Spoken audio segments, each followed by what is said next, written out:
Shalom saudara yang diberkati dan dikasihi Tuhan. Kita akan mulai ibadah pada hari ini. Mari lebih dulu kita datang di dalam doa.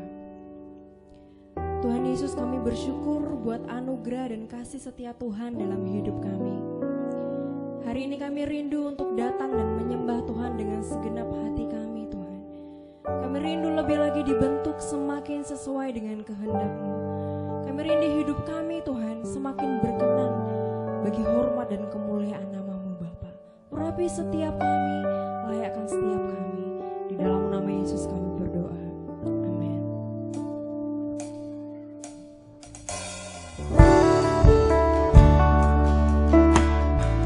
Kami percaya hanya Engkau yang sanggup memulihkan setiap kami, membentuk kami, Tuhan, menjadi pribadi yang berharga.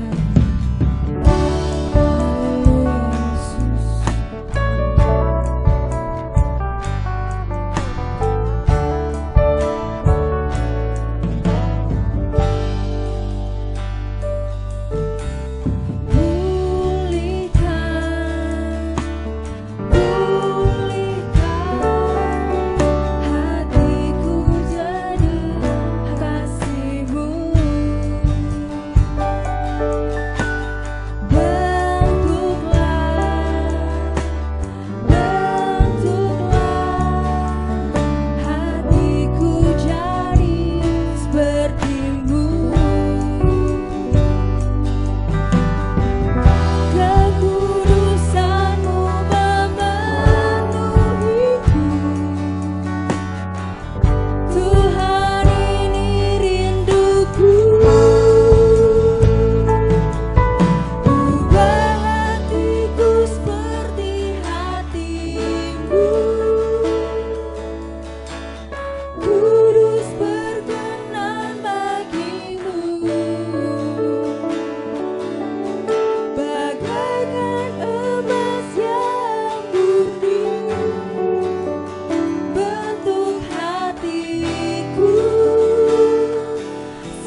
Terima kasih Yesus. Kami serahkan segenap pujian kami Tuhan, biar semuanya boleh memberkati dan menjadi hormat bagi nama-Mu Tuhan. Di dalam nama Yesus kami sambut firman-Mu. Haleluya. Amin.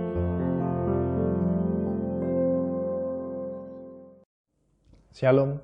Dengan Yohanes di sini dan bersama-sama mari kita merenungkan kebenaran firman Tuhan. Terlebih dahulu mari kita berdoa bersama-sama. Bapa kami yang di surga, kami bersyukur buat kasih-Mu, buat kesempatan yang masih Kau berikan kepada kami untuk kami boleh bersekutu bersama dalam firman Tuhan.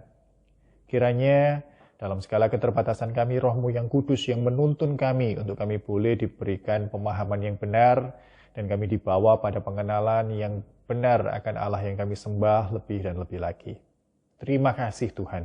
Di dalam nama Tuhan Yesus kami berdoa. Amin. Puji Tuhan. Mari kita buka bersama-sama dalam Filipi pasal yang pertama. Kita baca ayat 27 sampai yang ke-30. Filipi pasal yang pertama ayat 27 sampai yang ke-30. Hanya, hendaklah hidupmu berpadanan dengan Injil Kristus, supaya apabila aku datang, aku melihat, dan apabila aku tidak datang, aku mendengar bahwa kamu teguh berdiri dalam satu roh, dan sehati sejiwa, berjuang untuk iman yang timbul dari berita Injil, dengan tiada digentarkan sedikit pun oleh lawanmu. Bagi mereka semuanya itu adalah tanda kebinasaan, tetapi bagi kamu tanda keselamatan, dan itu datangnya dari Allah. Sebab kepada kamu dikaruniakan bukan saja untuk percaya kepada Kristus, melainkan juga untuk menderita untuk Dia. Dalam pergumulan yang sama seperti yang dahulu kamu lihat padaku, dan yang sekarang kamu dengar tentang aku. Dalam kesempatan sebelumnya, kita sudah belajar bersama-sama perikop ini. Pada kesempatan itu kita belajar tentang integritas dan konsistensi hidup yang berpadanan dengan Kristus. Kita belajar mulai dari ayat yang ke-27, dari kata hanya. Kata hanya di situ menghubungkan antara kalimat sebelumnya dan kalimat sesudahnya, di mana yang dibahas itu biasanya dua hal yang bertolak belakang. Kalau dalam sebelum-sebelumnya, kalimat sebelum-sebelum kata hanya itu kita baca nanti dalam pasal yang pertama, mulai ayat yang pertama, bagaimana Paulus ini seorang yang dalam penjara, tapi dia tetap bersukacita, dia tetap bersyukur. Bagi dia penjara nggak masalah. Bagi dia ketika dia penjara dan ada orang-orang yang mau menyakiti dia, menambah berat deritanya gitu, dia nggak masalah, dia nggak mempermasalahkan itu. Bahkan dia berkata, mati pun lo nggak masalah, malah untung kalau mati. Hanya, hendaklah hidupmu berpadanan. Jadi hanya ini menghubungkan, memberikan penekanan pada apa yang akan dikatakan Paulus berikutnya. Jadi hidup yang berpadanan, hidup siapa? Hidupmu. Ini pikiran seorang Paulus itu benar-benar nggak terpusat pada dirinya. Dia dalam segala orang melihat dia, menyebut dia menderita, aku nggak mempermasalahkan itu semua. Penjara, ada orang-orang yang jahat sama aku, bahkan yang mati, aku nggak mempermasalahkan itu. Yang menjadi perhatianku itu adalah hidupmu. Hanya hendaklah hidupmu berpadanan dengan Injil Kristus. Dan kemudian kita belajar hidup yang berpadanan dengan Injil Kristus itu karakteristiknya seperti apa. Kita belajar tentang integritas, di mana Paulus berkata, supaya apabila aku datang, aku melihat, dan apabila aku tidak datang, aku mendengar. Hidup yang berpadanan dengan Kristus karakteristiknya itu adalah integritas, di mana seseorang melakukan sesuatu, dalam hal ini menjalani hidup yang berpadanan dengan Injil Kristus, walau dilihat oleh pemimpin rohaninya maupun tidak dilihat oleh pemimpin rohaninya. Dia punya integritas untuk melakukan karena sesuatu itu adalah kebenaran dan harus dilakukan. Bukan sesuatu yang dilakukan untuk mencari muka. Bukan sesuatu yang dilakukan untuk mengambil hati orang lain. Enggak, dia punya integritas untuk melakukan kebenaran karena memang itu yang harus dilakukan. Dan kemudian dikatakan, aku mendengar bahwa kamu teguh berdiri, konsisten. Ini bicara tentang keteguhan iman seseorang. Orang yang menjalani hidup berpadanan dengan Injil Kristus itu nggak peleh-peleh, nggak situasional, nggak mut-mutan, tapi konsisten. Ini bukan bicara tentang orang yang hari Minggu semangat berapi-api, lompat-lompat memuji Tuhan gitu ya, teriak-teriak haleluya, dan kemudian hari Senin sampai Sabtu ya jalani hidup seenaknya sendiri, nggak mempedulikan firman Tuhan, nggak mempedulikan hukum-hukum Tuhan sedikit pun. Itu nggak konsisten namanya. Ini bukan bicara tentang seseorang yang lagi, aduh moodku lagi seneng, aku mau memuji Tuhan. Oh moodku lagi, aduh pengen menyembah rasanya. Tapi ketika pengen marah ya marah aja gitu ya. Ketika pengen melakukan dosa ya melakukan dosa aja sesuai moodnya. Ini bukan ngomong hal-hal yang seperti ini, ngomong konsistensi dalam menjalani hidup yang berpadanan dengan Kristus. Dan itu yang menjadi perhatian seorang Paulus. Hanya hendaklah hidupmu berpadanan dengan Injil Kristus, supaya apabila aku datang aku melihat, dan apabila aku tidak datang aku mendengar, bahwa kamu teguh berdiri dalam satu roh, dan sehati sejiwa, berjuang untuk iman yang timbul dari berita Injil. Kalau kesempatan sebelumnya kita berhenti, kita memberi penekanan pada integritas dan konsistensi hidup, menjalani hidup yang berpadanan dengan Injil Kristus, kali ini kita akan lanjut. Apabila aku tidak datang aku mendengar bahwa kamu teguh berdiri dalam satu roh dan sehati sejiwa. Jadi ketika Paulus menulis ini, jelas Paulus bukan menulis untuk satu orang saja, tapi menulis kepada kumpulan orang. Karena itu dia pilih kata-kata hendaklah kamu sehati, sejiwa, satu roh, kesatuan. Jadi kehidupan yang berpadanan dengan panggilan Kristus, seruan Paulus untuk menjalani hidup yang demikian ini diserukan kepada satu kumpulan, satu komunitas. Nah, kita akan membahas tentang komunitas ini lebih lanjut. Kita akan membahas apa yang dimaksud dengan satu roh sehati sejiwa. Ini komunitas macam apa sih yang sedang Paulus bicarakan ini? Saya akan coba menjelaskannya dengan bahasa yang sederhana. Kita anggap saja Paulus ini sedang mendirikan klub, sedang mendirikan komunitas. Dan dia sedang mempromosikan komunitas ini kepada jemaat di Filipi. Jadi, coba kita berpikir bahwa kita ini jemaat Filipi dan Paulus sedang berbicara kepada kita, menawarkan untuk kita bergabung di komunitas yang dibentuknya ini. Jadi Paulus seakan-akan ngomong sama kita, ini aku sedang mendirikan satu komunitas, maukah engkau bergabung di dalam komunitas ini? Dan kemudian kita bertanya, syaratnya apa ya? Dan Paulus menjawab dalam ayat 27 yang sudah kita baca tadi, syaratnya yang pertama yaitu hidupmu berpadanan dengan Injil Kristus. Hidupmu berpadanan dengan Injil Kristus mempunyai makna apa? Artinya untuk kamu bisa bergabung dalam komunitas ini, kamu harus mengakui Injil Kristus. Kamu harus beriman kepada Kristus. Kamu harus percaya kepada Kristus. Percaya yang gimana? Percaya yang Injil katakan tentang Kristus.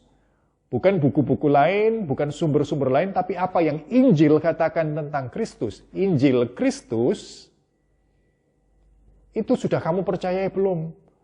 Kalau kamu sudah percaya itu, maka kamu boleh bergabung dalam komunitasku ini.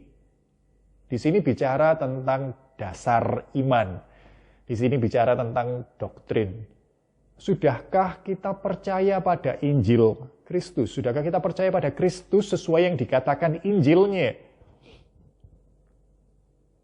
Sudahkah kita percaya bahwa Yesus adalah Tuhan? Bahwa Yesus datang, turun ke dunia, menebus dosa kita. Dan oleh darahnya, oleh bilurnya, maka upah dosa yang seharusnya itu adalah upah kita ditanggungnya, dan kita dilayakkan kelak untuk masuk ke surga. Sudahkah kita percaya pada Injil Kristus?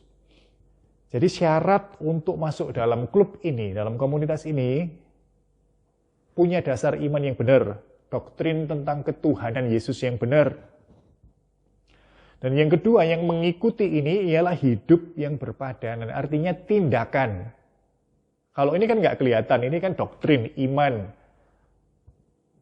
Tapi Paulus nggak berhenti di situ. Paulus ngomong hidupmu berpadanan, tindakanmu berpadanan, kelakuanmu berpadanan dengan apa yang kamu imani ini tadi.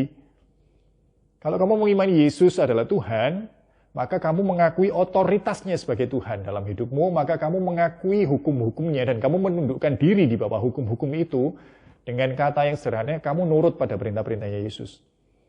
Sudahkah hidupmu berpadanan dengan Injil Kristus?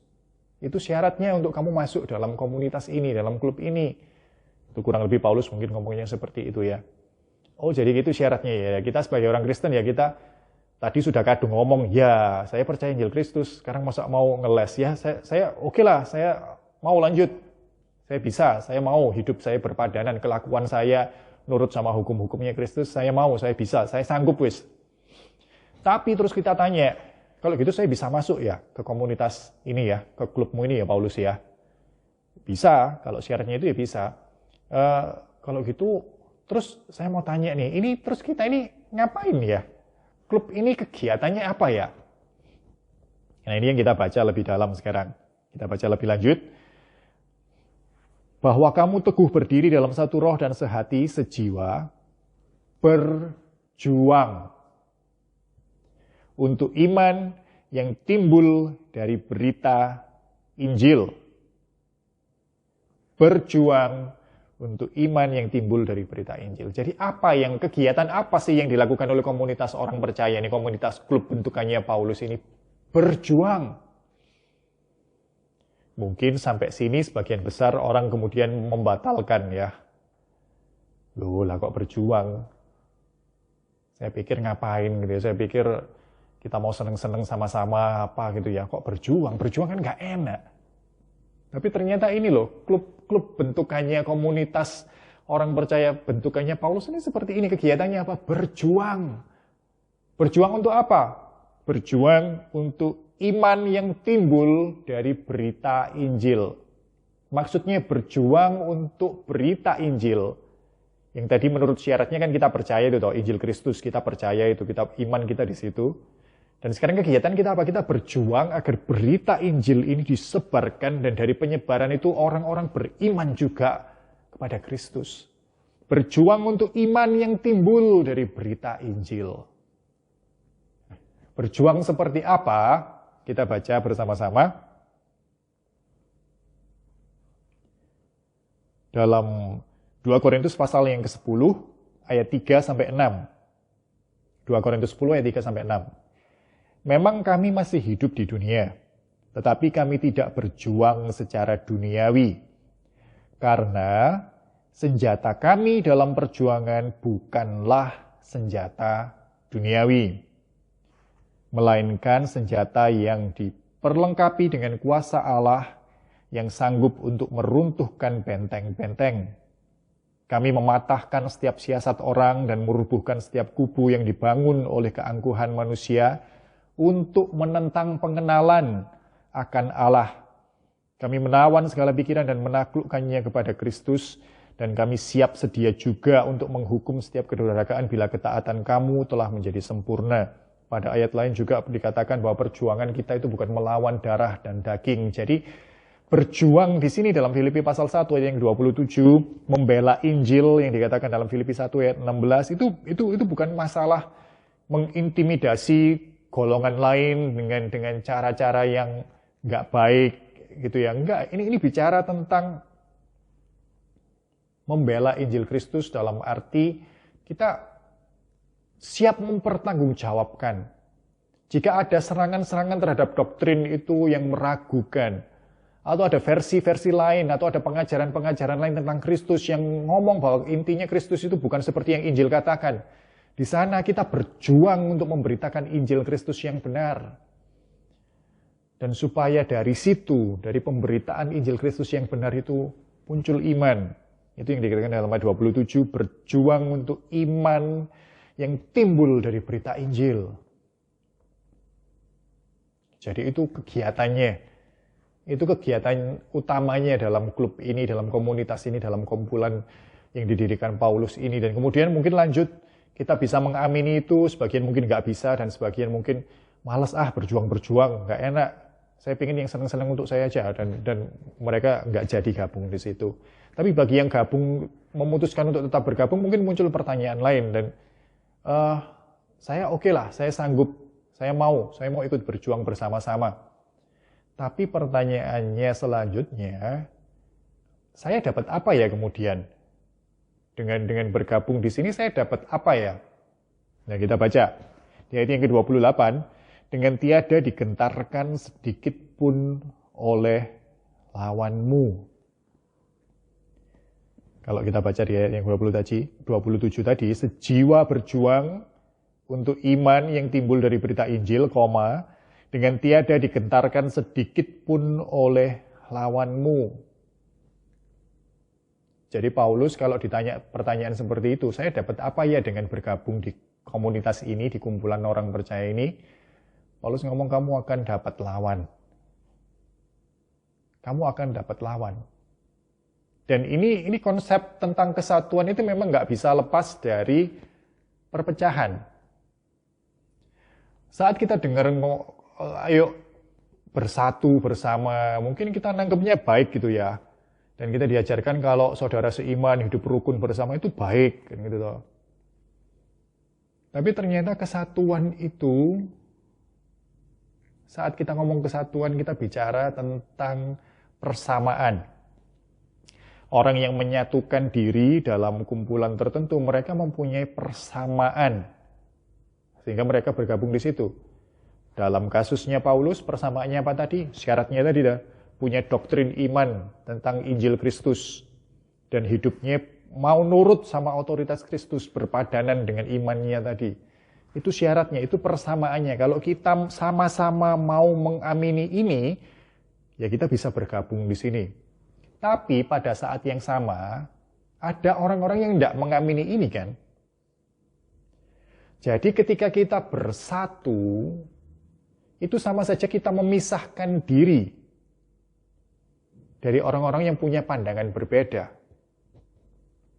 Kita percaya bahwa Yesus adalah Tuhan, kita percaya bahwa Yesus adalah Allah. Dan banyak orang yang ternyata nggak percaya seperti itu.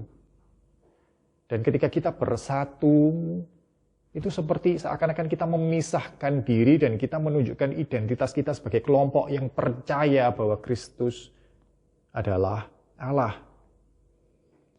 Dan orang-orang yang tidak percaya ini, yang tidak sama dengan kita, mereka akan cenderung melihat negatif kepada kita, dan bahkan Paulus ngomong bisa jadi mereka ini jadi lawanmu loh. Dan itu yang dikatakan dalam ayat 28, dengan tiada digentarkan sedikit pun oleh lawanmu. Saat kamu mendeklarasikan diri bergabung dalam komunitas yang percaya pada Injil Kristus ini, maka akan ada banyak orang yang tidak percaya Injil Kristus. Dan orang-orang itu akan berusaha mengintimidasi kamu, mereka akan menjadi lawanmu. Tapi Paulus ngomong apa? Jangan gentar. Kok bisa tidak gentar? Ayat yang ke-28 dilanjutkan dengan tiada digentarkan sedikit pun oleh lawanmu, kemudian dilanjutkan dengan, bagi mereka semuanya itu adalah tanda kebinasaan. Tetapi bagi kamu tanda keselamatan. Dan itu datangnya dari Allah. Ini seharusnya alasan yang memampukan kita untuk kita tidak gentar saat orang-orang memusuhi kita karena iman percaya kita. Keselamatan jiwa kita yang dijamin oleh Allah sendiri. Dalam 1 Korintus kita buka, 1 Korintus pasal yang pertama ayat yang ke-18 berkata, sebab pemberitaan tentang salib memang adalah kebodohan bagi mereka yang akan binasa. Tetapi bagi kita yang diselamatkan, pemberitaan itu adalah kekuatan Allah. Kekuatan yang membuat kita tidak gentar. Kekuatan yang membuat kita tidak takut. Keselamatan. Masihkah kita mau bergabung dalam kumpulan orang percayanya Paulus ini tadi? Coba kita uji diri kita. Apa sih syaratnya untuk kita gabung, untuk kita bisa disebut sebagai kumpulan orang percaya yang firman Tuhan ngomong akan diselamatkan ini tadi, yang akan memperoleh keselamatan ini tadi. Yang pertama, syaratnya punya doktrin yang benar tentang Kristus. Percaya siapa Kristus melalui Injilnya. Jadi bukan dari sumber yang lain, tapi Injil Kristus. Dan yang kemudian hidupnya, kelakuannya, perkataannya, perbuatannya berpadanan dengan iman percayanya tadi. Sehingga orang bisa menilai dari integritasnya dan dari konsistensinya bahwa benar ya, saat dia ngomong dia percaya Kristus itu ternyata hidupnya benar-benar tunduk loh pada hukum-hukum Kristus. Dan kemudian saat kita bertanya, apa sih yang akan kita lakukan sebagai orang percaya? Dan Paulus menjelaskan berjuang untuk iman yang timbul dari Injil itu. Maukah kita berjuang? Sudahkah kita berjuang untuk Injil Kristus, untuk Injil ini disampaikan, dan orang-orang boleh mendengarnya, dan mereka boleh memiliki iman kepada Kristus? Atau justru kita mundur karena kita merasa, kok enggak enak ya? Ikut Kristen kok gini ya? Dan ketika kita bertanya, apa sih yang kemudian kita dapatkan dari bergabung dalam komunitas orang yang percaya ini, Paulus ngomong, ini jawaban yang enggak kita nanti-nantikan, kamu akan dapat lawan. Kamu memisahkan diri dari kumpulan orang banyak, kamu memposisikan diri, mengidentifikasi dirimu sebagai orang yang percaya pada Injil Kristus, maka akan banyak orang yang tidak percaya pada Injil Kristus, dan orang-orang itu akan memiliki pandangan yang negatif sama pandanganmu itu, dan mungkin bahkan dari mereka akan bersikap negatif. Mereka akan menjadi lawanmu. Mereka akan menekanmu. Apakah itu kemudian membuat kita, ya sudah kalau gini ya enggak maulah saya ikut Kristen kok gini ya. Kalau terbersit pemikiran seperti itu, aduh jadi pengikut Kristus enggak enak ya. Harus tunduk sama hukum-hukumnya ya, tidak bisa semau saya ya. Waduh, jadi pengikut Kristus tidak enak ya, harus berjuang ya, tidak bisa santai-santai ya. Waduh, jadi pengikut Kristus tidak enak ya, bisa-bisa dimusuhi orang ya. Bisa-bisa banyak yang melawan kita, nggak enak ya. Ingat, keselamatan. Keselamatan yang dijanjikan firman bagi kita, bagi pengikut Kristus. Dan jangan tukar keselamatan itu untuk mencari hidup yang bisa semau saya tanpa mau tunduk pada hukum-hukum Kristus. Jangan tukar keselamatan itu dengan pengakuan-pengakuan manusia. Kalau saya meninggalkan iman saya pada Kristus, saya tidak dimusuhi oleh orang-orang ini. Terlalu mulia keselamatan itu untuk kita tukar dengan kefanaan yang dunia ini berikan kepada kita. Kiranya firman ini bukan membuat kita semakin takut, semakin goyah, tapi justru semakin teguh, semakin bulat tekad kita untuk kita berkata ya, untuk kita menjadi pengikut Kristus, untuk hidup kita berpadanan dengan panggilan Kristus, dan tetap teguh melakukannya sampai akhir hidup kita kelak. Kiranya Roh Kudus yang memampukan kita semua. Mari kita berdoa bersama-sama. Terima kasih Tuhan, kami bersyukur buat kesempatan firman ini boleh disampaikan kepada kami, dan kami diingatkan untuk kami teguh berdiri dalam iman kami, untuk kami berperilaku selayaknya pengikut Kristus berperilaku. Hidup kami berpadanan dengan Injil Kristus. Dan walaupun saat kami melakukannya, mungkin hal-hal yang tidak baik yang terjadi pada kami, kiranya Roh-Mu yang kudus yang meneguhkan kami, mengingatkan kami, bahwa keselamatan, bahwa kekekalan bersamamu, itu jauh lebih mulia Tuhan. Terlalu sangat mulia untuk dikorbankan, untuk ditukar dengan perkenanan dunia ini kepada kami. Terima kasih Tuhan. Mampukan kami Roh Kudus. Teguhkan iman percaya kami berdoa. Di dalam nama Tuhan Yesus, Juru Selamat kami yang hidup. Haleluya. Amin. Tuhan berkati.